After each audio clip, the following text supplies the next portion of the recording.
Hi, it's Gina. And this is Jen. And this is Job Search Stories. This is part 2 of us just talking about some of the harder parts of job searching and how to make it a little better. Yeah, and today we're going to be taking a closer look at the interview process. Let's get into it with a question that we got from a viewer. Okay, so Whitney is asking, why do I often make it to the final interview and they pick the other person?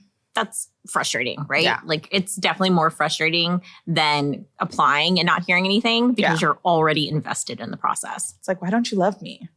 Why don't you want me? It's like, I thought we were friends. Why are you not calling me back? I think that a lot of people have felt like they've just had this experience while interviewing. I mean, I personally have been pretty blessed where I haven't had too many bad interviewing experiences, but I have definitely been the culprit where I have given a bad interview experience. Like, I just did this last month where I was interviewing a candidate. I set a time. I did not confirm what time zone he was in. And so I'm like on the Zoom waiting for him to come on. Email him, hey, is this still a good time to meet? He comes on. I realize he's like in a totally different state. So it's me who's an hour and 10 minutes late for the interview. You were the problem. Such bad manners. And I apologize. So sorry. So even good people can do bad things sometimes. You're a great person. I think that's happened to me. Like, it might have been I was the interviewer too. Yeah, that's happened to me. That's happened to me where I was the interviewer. And then also for one round of my Indeed interview, one of the interviewers, I was maybe early or late. I don't remember, but it's because they were Central Time and I was Eastern Time. So yeah, I've done that. Those time zones. Yeah, that's just the thing that happens. So, you win some, you lose some. And, I've told you plenty of stories of just like awkward interactions that I've had because I'm a very awkward person and interviewing is just not my, strong suit. But yeah, I think a huge pain point during the interview process is really just like the experience with the recruiter. I want you to give your advice for a couple situations. Mm-hmm. You ready? Ready. Okay. What is your advice for job seekers if they're ghosted by a recruiter? Well, first, can we just acknowledge that ghosting happens and it happens on both sides? Job seekers ghost employers. Employers are ghosting job seekers. You shouldn't ghost. We need to treat each other better. So let's just start that. Let's treat each other with kindness. If you feel like you've been ghosted, pay attention to how much time has passed. If it's been 1, even 2 weeks since you last had the interview, that's an appropriate time to follow up. Hopefully you had sent a thank you note 24 hours after your interview so you know who you should be contacting. But if not, definitely reach back out to the hiring manager or the recruiter and reiterate your interest in the role. Let them know what times you're available so that if they want to get back in contact with you, set up that next round, you're going to be available to chat. Mm-hmm. And sometimes if you don't know who you should be reaching out to, if you remember that person's name and the company, you can definitely reach out to them on a professional social networking site. Keep it professional, keep it positive, because the ultimate goal is that you do get that next round interview. So if you're ghosted, follow up, see what happens. If not, you win some, you lose some. Okay, so now you're in that hiring manager interview. What do you do if the hiring manager just kind of changes the details of the job or just misrepresents the job completely from what you saw in the job description? That would be really frustrating, right? You've applied for a job, you're in the interview, what they're describing to you is totally different than what you thought it was going to be, right? So in that situation, you definitely want to ask some clarifying questions. You want to find out why the position has changed. Is it, changes within the organization? Their needs have really shifted. Then you just have to assess, do these changes align with where you're looking to go in your career? Is this going to give you the opportunity to continue to grow in the places you want to grow in? Are you going to be challenged? Is there an opportunity for an increased salary? If you're finding out that they're going to be asking you to do way more in terms of job responsibilities than they had originally advertised, that could be an opportunity for you to negotiate a higher salary. And if they're not looking to pay more, or it's no longer sounding like it's going to be a good fit for you, could just mean that it's no longer the right opportunity for you. Yeah. I mean, feels like what you're saying is just advocate for yourself. Like, it's awkward, but speak up for yourself if that's the situation that you're in. This is something that I feel like is super common nowadays. What do you do if the interview process is just super lengthy? Well, let's start by setting some expectations. According to Glassdoor, the average interview process takes up to 24 days. So, you've got about a month where from start to finish, it's going to take some time. So if you feel like it's been going on a little too long, what you can do is actually reach out and try to set some boundaries. So while there's not a set number of how many interviews you could expect from a company, on average, you'll see between 2 to 4, but I've seen cases where one person reported having 29 interviews with the same company. So if you find that you're in a situation where you feel like, okay, I'm on interview number 6, this is going on for a while. When you send that last thank you email, that's a good time for you to ask, how many more interviews are there? Is there any additional information that I could give you that would help you make a decision to see if I'm the right person for you? Sometimes you just have to decide, how valuable is your time to you? If they come back and they say, oh, we've got 3 more interviews and that's the standard part of the process, and each interview is 1 week after the other, do you want to invest that much time into this one company, or do you want to reinvest your time somewhere else? Yeah. That makes a lot of sense. I feel like it all goes back to, like we said earlier, advocating for yourself, seeing how valuable your time is. I like that advice. I like everything about you. Okay, so what should you do if you're doing some unpaid projects during the interview process? Like those assignments that sometimes happen after the first round interview, second round interview. We should really understand why they're asking for this, right? Why would a company ask you to do an unpaid project? It really comes down to skills assessment. You see them really commonly in fields that are creative, if it has to do with writing, anything where you might have to submit a portfolio of your work. But sometimes if you don't have that portfolio or those examples already built out, you might have to create one from scratch. And this is really common. I mean, part of our interview process, we create content for YouTube. It's really common for us to ask for a sample script. We want to see what you can produce because that's a really important part of the job. So in this instance, it really is down to the skills assessment. And they could be trying to compare your quality of work to another candidate's to really determine who might be the right person.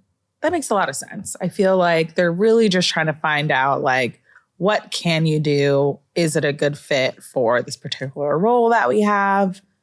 You give so much good advice. I think we have to draw the line though, right? Yeah. I mean, there's a difference between asking for a writing sample and then asking for a full brief, Right. There's a difference between providing evidence of your capabilities and working for free. Yeah. And so we don't want to work for free, y'all. Money talks. We want to get paid. Give me that green. We want to know, what is your worst experience you've had during the interview process? Leave a comment down below so we can hear about it. Another pain point that a lot of people have, that I've especially had during the interview process, negotiation. Not just salary, but there's a bunch of things that come with it.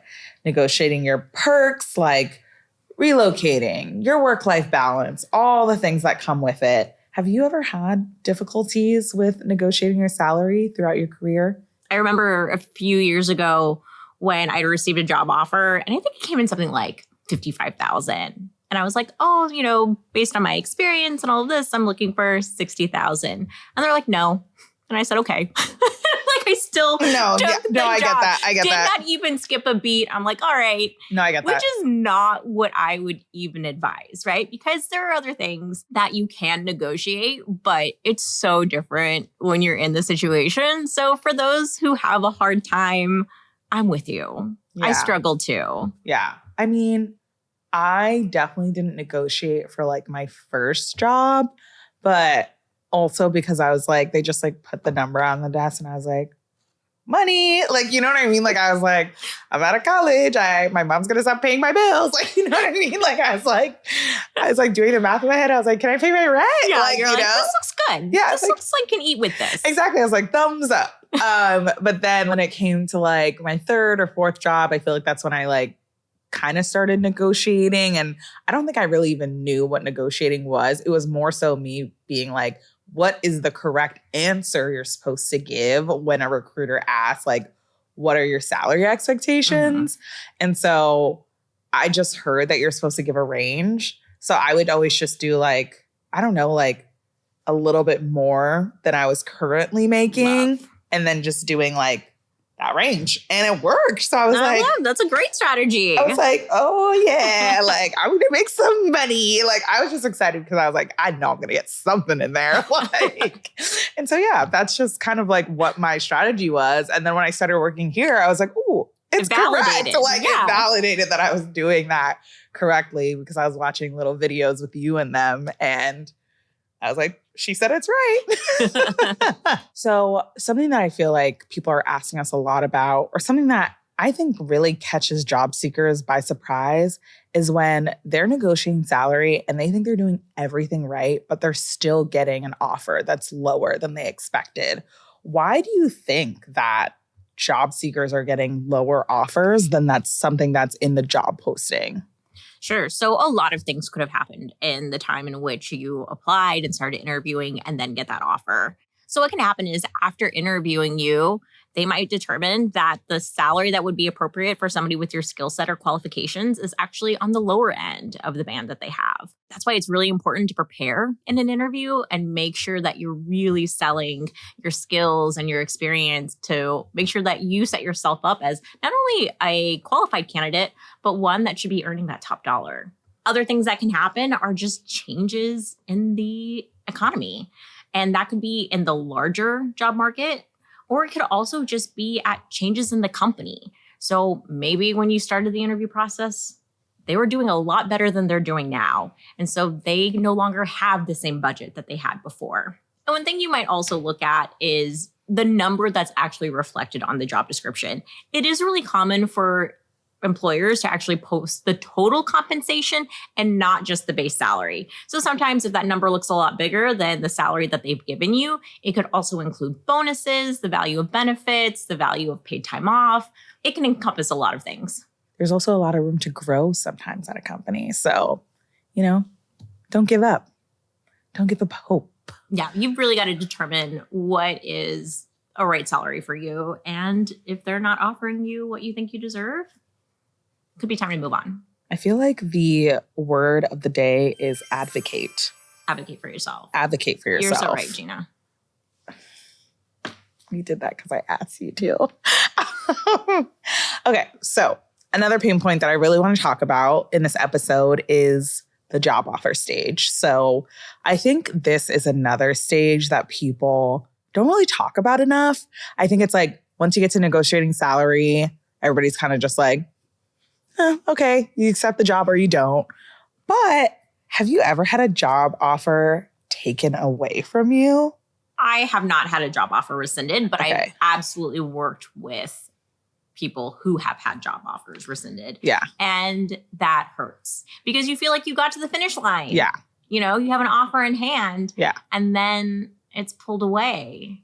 And it's like, it can be demotivating. Yeah. I mean, that's never happened to me in like an official, like full-time job when I was like, a big girl. But I remember once I was trying to get like a job at like my local smoothie juice shop near my apartment in college. And I did like a day of training and I got like money for it.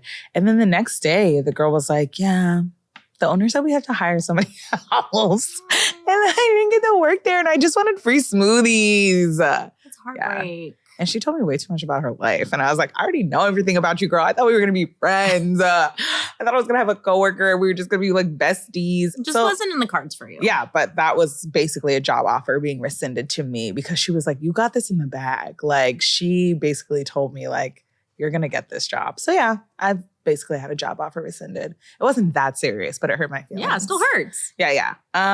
Let's talk about this because this is definitely something we get in our comments a lot too, is people talking about like, yeah, like I got my job offer taken away. What do you do when you're being rushed to accept an offer? Because I feel like sometimes people are rushed and then the job offer is taken away because they don't answer quickly enough. I mean, the number one thing that you can do is ask for more time, because there's a lot of reasons why you might want additional time to review an offer. It could be that you're interviewing with multiple companies and you want to see some of those processes through. It might just be that you really want to look at the terms that they're offering you. And so it is really common to ask for additional time. But when you ask, make sure that you're asking for something reasonable. So that could be, if the offer comes in on a Monday, give them an answer by the end of the week. Or if they give it to you towards the end of the week, you ask to give it to them, after the weekend on that coming Monday. So definitely reasonable to ask for more time. But if it seems like they really want you and they're pressuring you to accept, use that as leverage. Let them know what your number is that would be appropriate for you to say yes and take that job right away. Yeah, I mean, advocate. I'm just going to keep saying that word because I think that's really is the word of the day. Okay, so you're doing all this stuff. What do you do when your job offer has been rescinded anyways? Is there anything you can do to either get the job back, or what do you do if it's been taken away and there's no going back? It really starts with gaining an understanding as to why they rescinded the offer.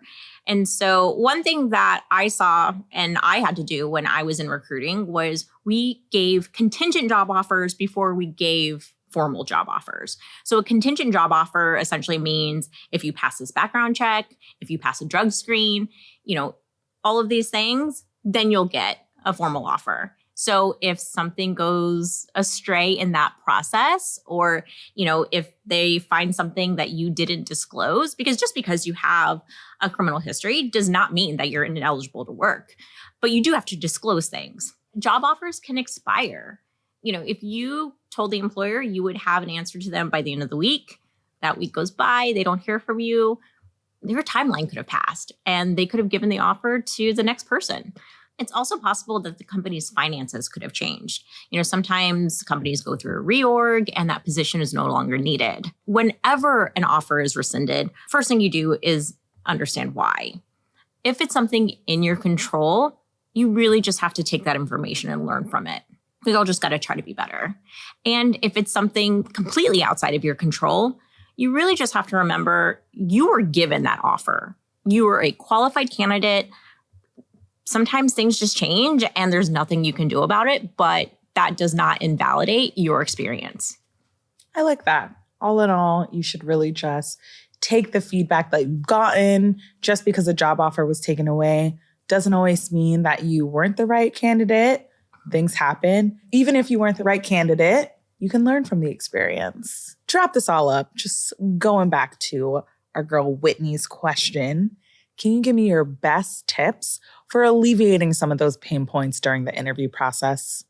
Sure. I mean, a lot of the pain points can be alleviated by setting boundaries. If you find that the interviews are going on a really long time, you can follow up with a recruiter and ask for a timeline. Ask if there's any additional information that you can provide to them. If you feel like you're being rushed to accept a job offer, you can take that and leverage it into an increased salary.